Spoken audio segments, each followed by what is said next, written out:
Hello, everyone. Today I wanted to do something unique because I had basically the same day as yesterday, so there's nothing new to vlog on. I wanted to give my top 10 games of all time for myself.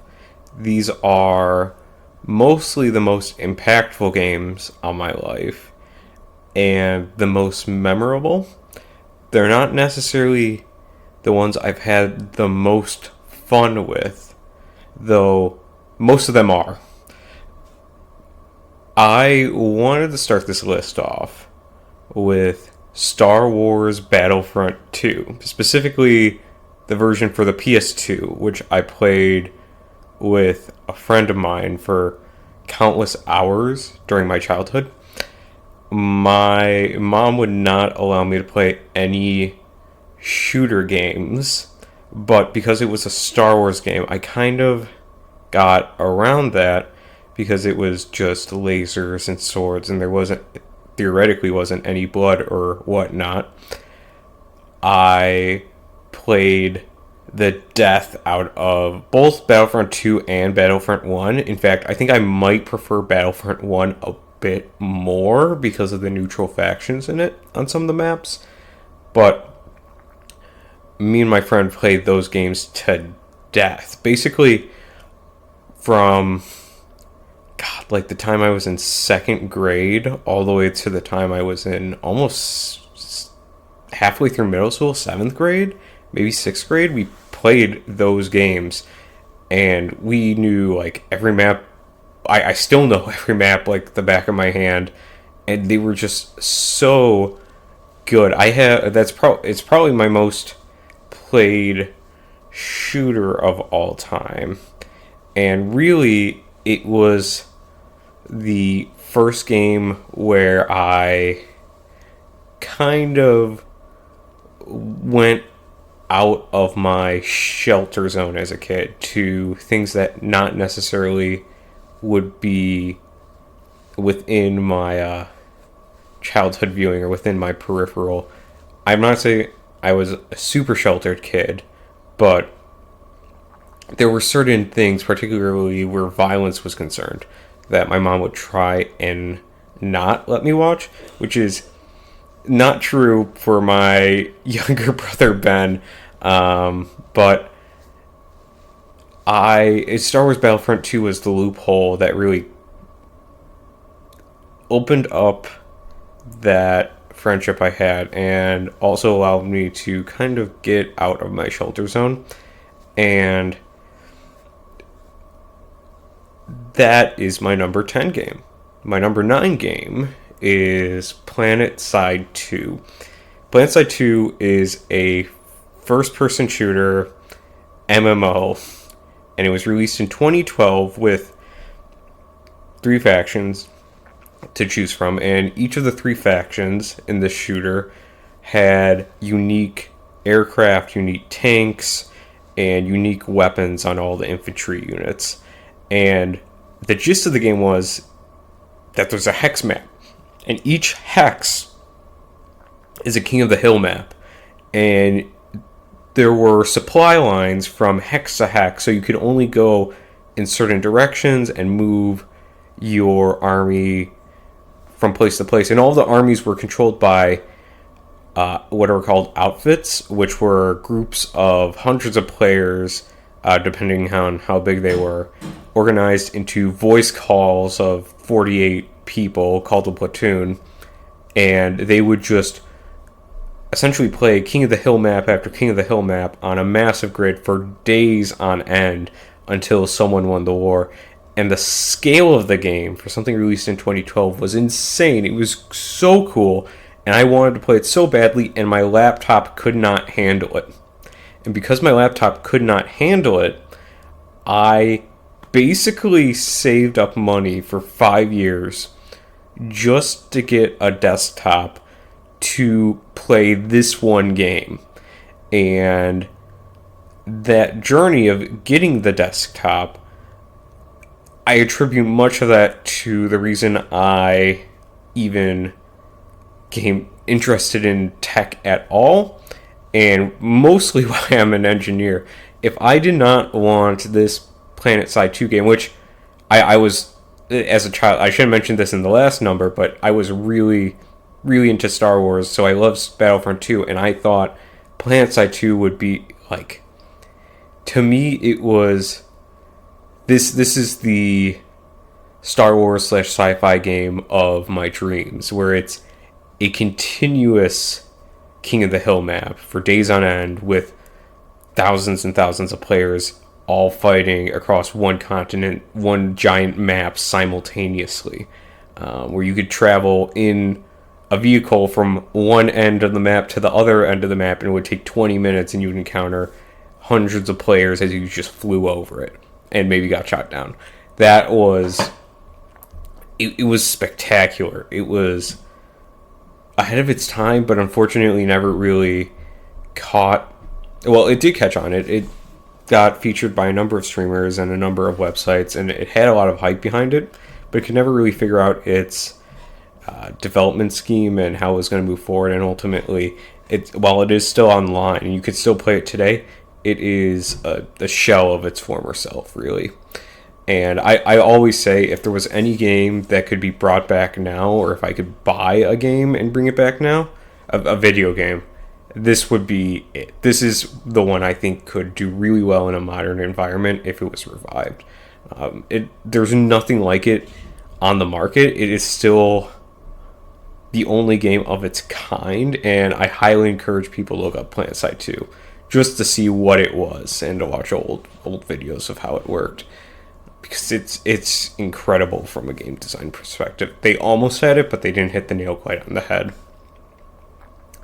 My number 8 game is very different in sentiment from that. It is Super Racco. Racco is a game, a very popular game, where you have to draw cards from a deck, and you order the cards from lowest to highest, and the first player that orders them from lowest to highest wins the game of Racco. Super Racco must have come out in the 80s, and it was Racco, but there were two different colors. There was a blue side and a red side. So you need to order all of your blue cards from lowest to highest and all of your red cards from lowest to highest. And I had played this game with my grandma, my Nana, while she had mesothelioma for like 6 years straight. Like summers on summers, like countless hours just playing with her.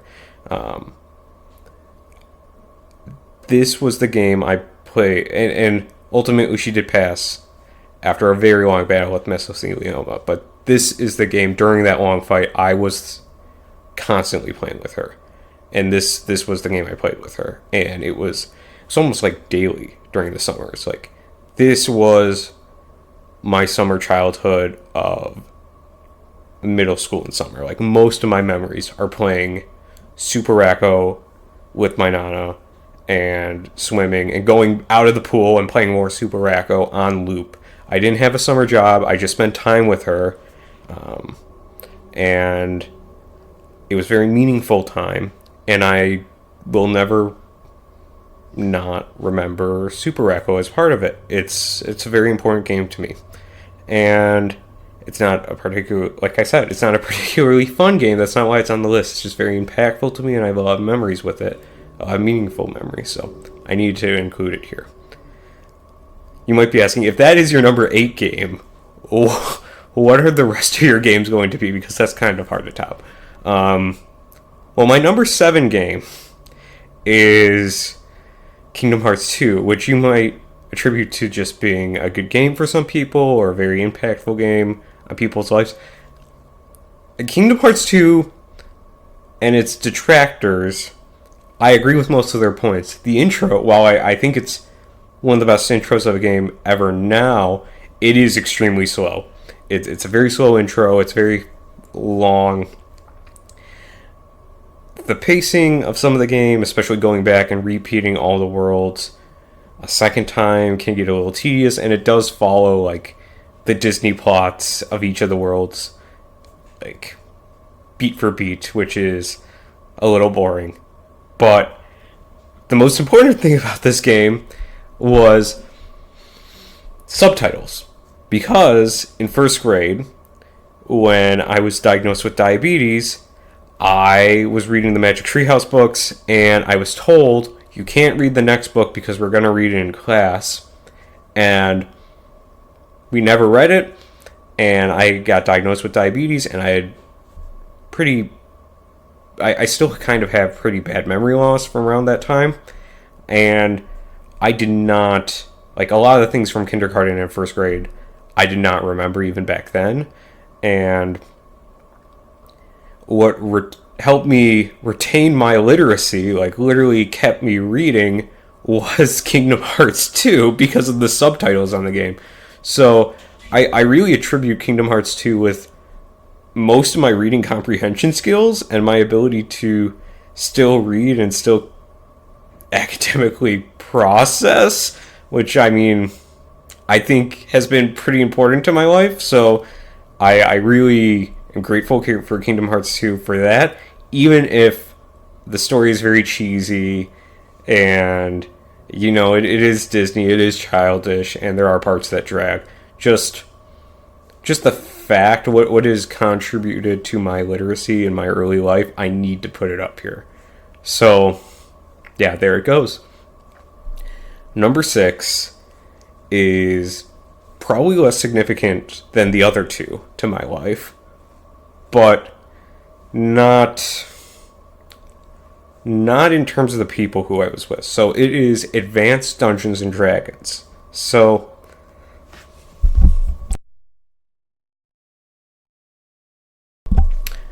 Advanced Dungeons and Dragons is the first version of Dungeons and Dragons, first role-playing game I ever played.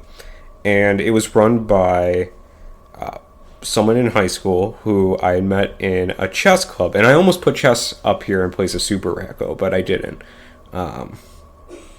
Or instead of Planet Side 2 or Star Wars, but I didn't. But anyways, I had always, as a kid, loved what I didn't know was Dungeons and Dragons.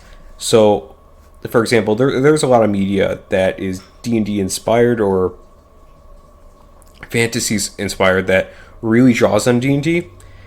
Like, there was I forget what it's called, but there's a fantasy SpongeBob SquarePants episode that was my favorite episode as a kid, and it's basically just a D&D plotline. And I was always thinking, man, I wish there was a board game or video game that was exactly like this, and there never was. And I just learned when I was in 6th grade watching YouTube videos, which we'll get to in the next item, D&D existed. And that all these things that I wish there was a property that it came from actually did have a property it came from, and it was called Dungeons and Dragons. And I had already read Lord of the Rings by the time I had found out about D&D's existence in either 6th or 7th grade. And I had wanted to play it for 2 years. I tried reading 3.5, which was the edition of Dungeons and Dragons that was out when I was first learning about it, but it was too esoteric for me to get into on my own. So I really wanted someone to DM for me, and that just didn't happen. So I spent a good part of 7th grade and 8th grade rolling dice and playing only 6-sided dice and playing like fake role-playing games, fake Dungeons and Dragons. Like you have skills, and each skill is worth a d6, and you roll a d6. But it wasn't grounded. It was still basically playing. It wasn't role-playing at all. It was basically just roll dice, funny things happen. It was very, very much what like people attribute like middle school D&D to be, except it wasn't D&D. I wasn't playing D&D. I found someone who did run D&D in high school, though. And he had come from a family that runs AD&D, and I think still runs AD&D to this day, and has been continuously running a game for like 30 years, 30 plus years probably at this point, set in Greyhawk. And man, he ran in high school at our little gamers club a Dark Souls themed tabletop RPG that was using the AD&D rule set. And I learned that I didn't particularly like the AD&D rule set. Like, it was very, very, like, niche to me, very esoteric. The tables, the Gygax tables, I just couldn't understand. Like, even when I asked him or, like, tried to get into it. I eventually figured it out, like, a year later at the end of my sophomore year of high school. I started to grasp it, and then I read through it when I was in college, and I understood it, and I was like, there's no way I would have been able to figure any of this out when I was in 8th grade or 7th grade, like 12, first reading through this. So I had finally played AD&D, and it was fun, but that game ended, and then we played a different RPG, which we'll get to later on my list. And then I came back, and I played the game with him later again in sophomore year, and that was great memories, going from, like, people who were senior in high school. I was a sophomore. I was getting rides to places late at night. I was spending late nights playing D&D after they were done working, and, man, it was just so good. That campaign was maybe the best D&D campaign I've ever been a part of. Best campaign I've ever been a player in by far. And I just loved every part of it. So I distinctly remember having this memory of me playing the game and thinking, man, this is a good time in my life. I should not forget this. I should not hold on to this. And I've held on to that for a very long time, and I try and give my players to my games now the feeling I had when I had that feeling when I was first getting into the hobby. And I also attribute this to everything related to that group I was playing D&D with, including robotics, which is really, really what got me into electrical engineering. That is the reason I went to school, chose my major. Everything was based on this D&D group, the players, the DM, everyone, and what they led me through the first 2 years of high school. Basically, my entire professional career is based on the impact that these people in that first 2 years of playing AD&D had made on me. So that's that one. Number 5 is Pokemon Black. I think Pokemon Black or Black 2 is probably the best game in the series. But the reason that Pokemon Black is on here is Pokemon was a franchise a lot of people, including the friend I played Star Wars Battlefront with, had always talked to me about, and I had always wanted to play it, and I always understood it, but I was never allowed to play it. And then my cousin, my mom's cousin, who's my own age, was allowed to play Pokemon, and my mom finally relented and said, okay, you can play Pokemon. And I started with Pokemon Black, which is a very, like, high note to start out on for that series, by the way. And I went back and I played Platinum, and I didn't think it was as good, and I played Soul Silver, which I didn't think was as good. And then I played X later on, and I didn't think that was quite as good. So it's my favorite game in the series. I don't know if it's because of my first, and it was just the time in my life, but like same thing with Black 2. I played Black 2 more recently. Like, I've had it for a long time, but I never, like, completed it for the longest time. I completed it, like, once when I was in, like, my freshman year of college or, like, my senior year of high school. And I breezed through it, and I played it through again very recently, just because I was kind of on a kick. And yeah, Black 2 is maybe my favorite game in the series, having played through all of it from, like, a gameplay perspective.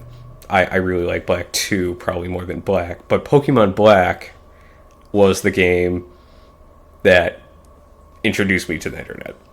How? Because when I was playing Pokemon Black, I would go on Cerebi.com or Cerebi.net, I think it is. I honestly don't know. It's been so long. And try and find out like every little thing, like completionist the game, try and do everything that there was, fight everyone in the game, be like the absolute best, catch everything. And through that website, and also I must have been like Bulbapedia or something like that, I found an embedded YouTube link, and I was not allowed to go on YouTube.com. But my child brain was like, it's okay if you click on a YouTube link that's embedded, and then when it recommends videos from the embedded link, you just keep clicking through those, because you're not actually going to YouTube. You're staying off of YouTube, you're just clicking the embedded links. And so I introduced this mental loophole of, I'm not doing anything wrong, I'm just, clicking link after link. And that really introduced me to, and eventually I was like, my mom was like, what are you doing? And I was like, oh, I'm just clicking links to more links on YouTube. And she's like, okay, I guess that's fine. And then eventually I actually did just start going on YouTube, and she didn't care. And from there I learned about 2 games. The first of which is number 4 on my list, the next game, Minecraft. So, by playing Pokemon Black, I learned about Minecraft. And Minecraft was my introduction to the idea that you could play a game on the computer. I'd known about other like web games and like smaller like MMOs advertised on TV, like Wizards 101 or Club Penguin, or like things of that sort are targeted towards kids of my generation. But Pokemon Black was the first game through YouTube that introduced me to the idea of computer gaming through Minecraft. And Minecraft, I had to try so hard. I asked for Minecraft for my birthday when I was in 5th grade. It was the only thing I asked for, because I knew if it was the only thing I asked for, maybe it would be the only thing I got. And it was, I was begging so hard, and my mom was like, why don't you wouldn't it be better if you like got a console, or maybe you wait till it comes out on the Wii, or do something like that? And I was like, no, it's better on the PC, which it is. The best way to play Minecraft is on the PC. And I stuck to my guns, and I got it eventually. They bought a gift card for Minecraft, for a Minecraft like license, Minecraft key from GameStop for my birthday in 5th grade. And I played so much Minecraft for about a year, which is crazy to think about, because it feels so much longer. I swear I played Minecraft relentlessly for 2 years or so, from 1.4.7 to 1.6.2 roughly. And I don't think it was that long. I really don't. I think it was longer in my mind because I was younger and I had more free time.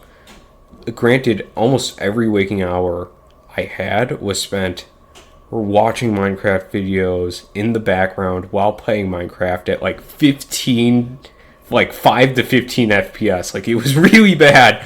But I was playing with the trackpad too, but on my terrible laptop. But I spent so many hours on Minecraft, and through Minecraft, Minecraft YouTubers specifically, I learned about PlanetSide 2, which led me to want to build my own computer, which leads so on and so forth. And that's why it's this high. I still think Minecraft is a great game. I do think it's gotten more... I think the complexity of Minecraft and what you can do in Minecraft is so much greater now than what it was when I played, and that's okay. And it's good for the younger generations who are just getting into it and want to be creative. But for myself, I kind of get lost in it. I kind of just want to go back to the basics. And really, my favorite thing in Minecraft was this mini game called Dwarves vs. Zombies, which was more of a role-playing game where you just tried to survive for as long as possible. And that game no longer exists anymore. Neither do the minigame servers I played a lot of, which had games like what was essentially the Trouble in Terrorist Town, called like Trouble in Minecraft or Trouble in Mineville. I forget what it's called, and like the prop hunt games of Minecraft and the various like Hunger Games of Minecraft. Those have been inspired so many clones, so many successful clones, may I add, especially on the survival games Battle Royale and the cash cow that is Fortnite. But that that impact, I think, is still less significant to my life than just how like addicted it got me to YouTube and like exploring other games and realizing that gaming was bigger than it was, and that the internet and the world itself were bigger than it was. But I'll get to that in a second. My number 3 game is Dungeons and Dragons 5th edition. Oh man, where do I start here? Probably the most accessible tabletop RPG, simply because of the number of people that know how to play it and its name brand recognition. I think it was best when I first got into it, when it was just the first really what I call 6 core books, which are Player's Handbook, Dungeon Master's Guide, Monster Manual, Mordenkainen's, Volo's, and Xanathar's Guide. And when I got the game, I got the 4 books. I got the core 3, so Player's Handbook, Dungeon Master Guide, and Monster Manual, and I got Xanathar's Guide. And this game, like I said, I was going to seniors' houses my sophomore year to play Advanced Dungeons and Dragons, but when the seniors had left, I needed to pick up a game to run on my own. And it was between this and one other, and I chose the other first. And then that game was a bit weird, and I decided I wanted to be a serious DM, and I started watching D&D videos online and learning about how to be a serious DM and what that meant to be. And I tried to be a serious DM for 2 years, and one of my players I just could never crack. My oldest friend, who if they are watching this video, they know who they are. I can never crack them. I could not be a serious DM. But thank God, because it's just I've had so much fun with this. Peak of this being a Curse of Strahd game, I ran like sorry about that. I have a coughing fit and I need to pause for a second. But like I was saying, Dungeons and Dragons 5th edition is it has so many fond memories of my times in high school tied to it. I can't place it anything lower than 3. Not even high school, just like even my life. Like I played it all throughout high school, really. I played it all throughout college, really, and though I haven't played it recently, it's tied to my favorite genre of games. It really developed me in so much. The way I think about stories, the way I think about life in general, the way I think about relationships even. I used to like think about where to put people like sitting around a table based on how much I knew they liked each other. It developed the way I think about the world and people so much just playing this game. So much of myself is tied to Dungeons and Dragons, I can't place it any lower than 3. But arguably the game that has defined who I am even more than that, my number 2, the highest ranked video game I have, is Gary's Mod. I have probably more hours in Gary's Mod than any other game I own, including all the tabletop role-playing games combined, probably, that I've ever played. Gary's Mod was my gateway away from everything that was like bothering me. It was my escape game through my mom getting cancer, like all the stuff that happened in my 8th grade year and all throughout high school, whether it was like unemployment, loss, cancer. It was just my escape, and really it was a good escape because I was playing Gary's Mod with a lot of people that were older than me, and I had a built-in microphone to my laptop, but I never used it. I typed, and my voice, the way I type, the way I present myself, who I am, I really developed my personality through Gary's Mod, through this escape. And I would like pretend to be older. I would pretend like I would fake being older to like become moderator positions in servers. I became head admin doing that. I accidentally once. I would like I made so many connections and friends through Gary's Mod, and it was my gateway and a connection with a couple key people in my life, Steve and Danny, who really encouraged me to like build up my computer where my parents really didn't understand. And I just can't, like, Gary's Mod is the gateway to the rest of my life. There's a turning point before Gary's Mod and me post Gary's Mod, and there is I often like in my head think about that in my life. Like I can pinpoint like in 6th grade going into 7th grade where my mom is getting cancer, and I feel like I'm starting to get bullied, and like middle school isn't going well, and all those negative emotions of prepubescence are like welling up.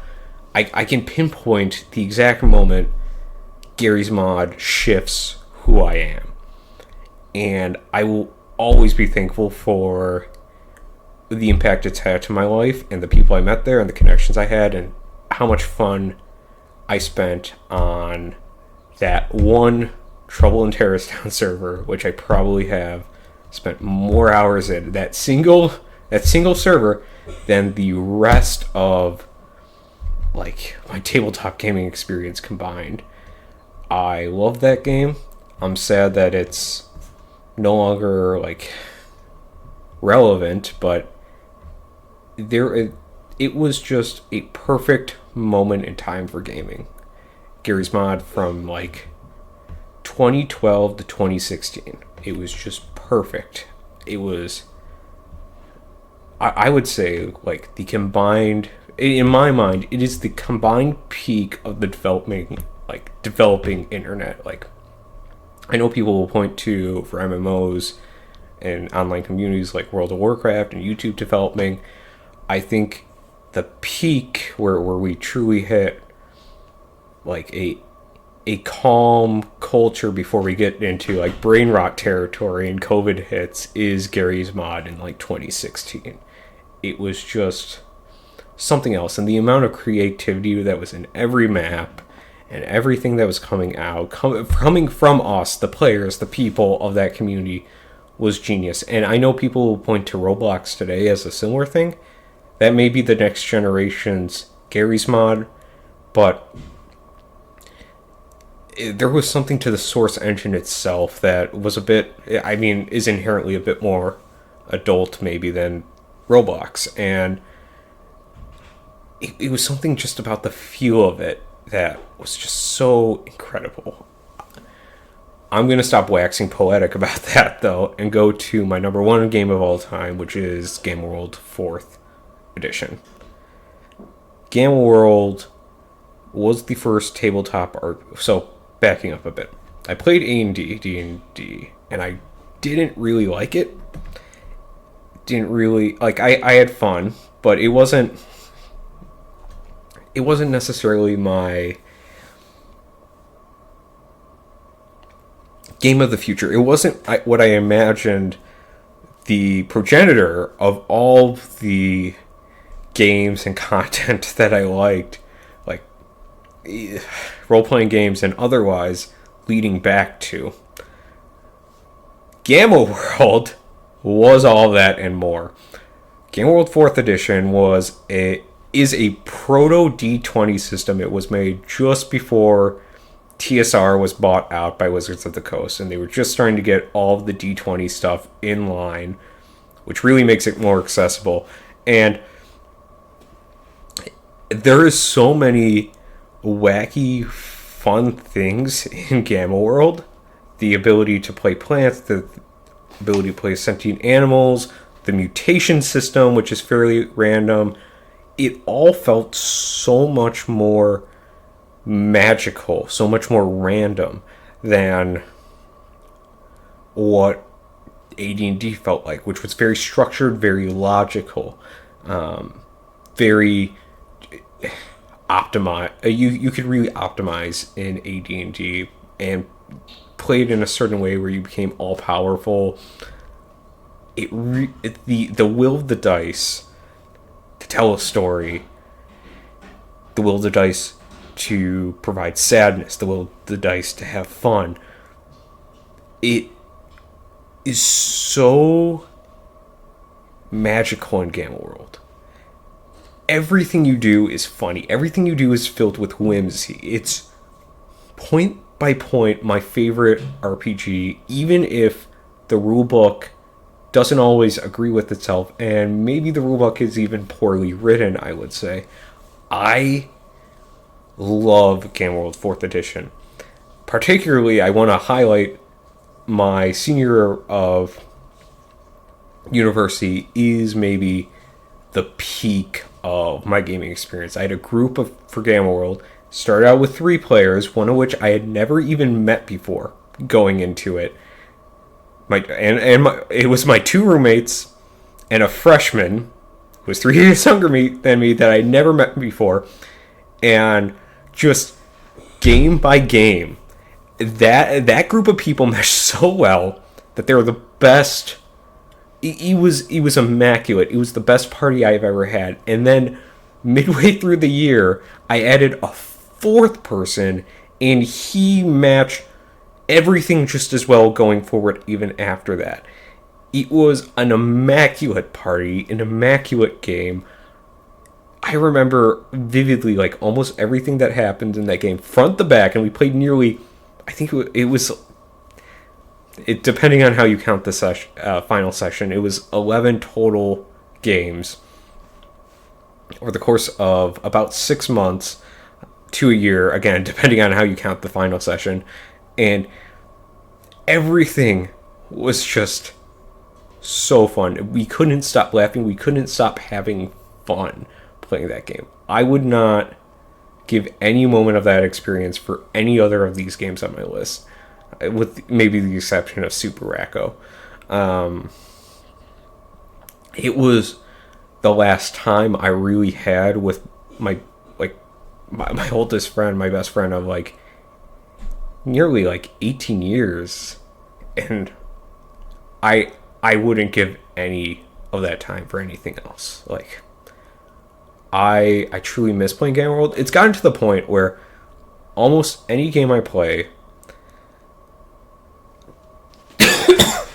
tabletop RPG or otherwise, I think to myself, what would happen if the people I'm playing this game with, if I just went, hey, I'm really feeling Gamma World instead. How can I get you to play Gamma World? Because I just love this game so much. And it's the worst thing about Gamma World is how hard of a sell it is to get people to play it. Because, well, I like this game so much and there's a small audience that really likes it too.